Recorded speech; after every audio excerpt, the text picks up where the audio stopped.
ಹೇಳಿ madam, fail ಆಗಿರೋ ಪಾರ್ಟಿಗೆ ಬಂದಿದ್ದೀರಾ, ಮಗ ಫೇಲ್ ಆಗಿದಾರಂತೆ, ಏನ್ ಹೇಳ್ತೀರಾ? ಪಾಸ್ ಆಗಿರೋ ಪಾರ್ಟಿಗಳು ಕೇಳಿದ್ರೆ ಇದು ಫೇಲ್ ಆಗಿರೋ ಪಾರ್ಟಿಗೆ ಬಂದಿದ್ದೀರಾ? ಆಕ್ಚುಲಿ ನಿಜವಾಗ್ಲೂ ನಂಗೆ ಶಾಕ್ ಆಗ್ತಿದೆ.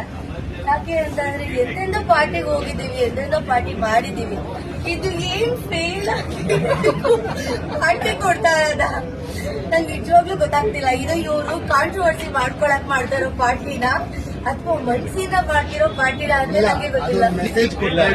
ನೀವೇ ಕೇಳ್ಬಿಡಿ. ಮೆಸೇಜ್ ಕೊಡೋಕ್ಕೋಸ್ಕರ ಫೇಲ್ ಆದ್ರೂ ಪಾಸ್ ಆದ್ರೂ ಒಂದ್ ನಿಮಿಷ ಕೇಳಿ. ಫೇಲ್ ಆದ್ರೆ ಎಲ್ಲಾರು ಮನೇಲೂ ಹೊಡಿತಾರೆ ಬಡಿತಾರೆ ಅಂತ ಹೋಗಿ ಎದುರ್ಕೊಂಡು ಮನೆಗೂ ಬರ್ದೆ ಮನೆ ಬಿಟ್ಟು ಹೋಗೋದು, ಸುಸೈಡ್ ಮಾಡ್ಕೊಳ್ಳೋದು, ನೇಣ ಹಾಕೊಳ್ಳೋದು ಮಾಡ್ತಾರೆ. ಯಾಕಂದ್ರೆ ಅಪ್ಪ ಅಮ್ಮಂದ್ರು ಅವ್ರನ್ನ ಓದಿ ಅಂತ ತುಂಬಾ ಹಿಂಸೆ ಕೊಡ್ತಾ ಇರ್ತಾರೆ, ಹೊಡಿಯೋದು ಬಿಡಿಯೋದು. ನನಗೂ ಹಂಗೆ ಹಿಂಸೆ ಕೊಟ್ಟಿದ್ರು, ಅದಕ್ಕೆ ನನ್ನ ಮಗು ನನ್ಗೆ ಸಾಕಬಾರ್ದು ಅಂತ ಅದಕ್ಕೆ ಫೇಲ್ ಆಗಿದೆ ಅಂತ ಬಂದು ಹೇಳೋದಕ್ಕೆ ಅವನೇ ಎದುರ್ಕೊಂಡು ಒದ್ದಾಡ್ಕೊಂಡು ಫಿಲಮೆಲ್ಲ ಅಂತ ಆಡ್ತಾ ಇದ್ದ.